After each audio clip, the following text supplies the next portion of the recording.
Patuloy ang serbisyo ng Kadiwa ng Pangulo Program para ihatid sa mga Pilipino ang pinamurang presyo ng bilihin. At bagamat may ilang mga lugar o pamilihan pa rin ang ramdamang pagtaas ng presyo, inaaral naman ng Agriculture Department ang paglalagay ng MSRP sa karne ng baboy na maaring mailatag sa susunod na buwan. Si Quencel Bucobo sa Balitang Pambansa.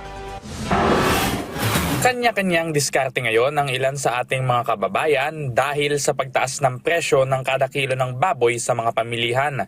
Ito ngang si Nanay Flor. Halos doble na ngayon ang kailangan nilang ilaang budget para sa pamimili ng baboy na gagamitin sa kanilang karinderya. Kaya ang dami ng kanilang serving, binabawasan na lang daw. Driver kasi yung mga namin dun customer. Dati naming presyo, dun pa rin pero binabawasan na namin.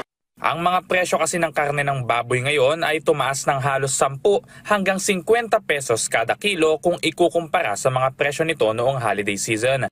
Ang liempo ngayon ay nasa 400 hanggang 420 pesos na kada kilo at 280 to 300 pesos naman ang maskara ng baboy.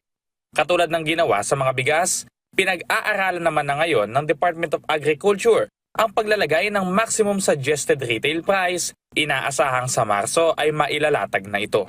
We are also looking in the possibility that DA can also intervene doon sa posibilidad ng pork. Kaugnay dito, patuloy pa rin ang kadiwa ng Pangulong Program sa pagbebenta ng mabababang presyo ng pangunahing bilihin. Kaya naman labis rin ang pasasalamat ng mga magsasaka dito mula sa iba't ibang bansa. Nagpapasalamat po kami sa ating mahal na Pangulo kasi nga itong programa malaking tulong talaga sa ating mga magsasaka.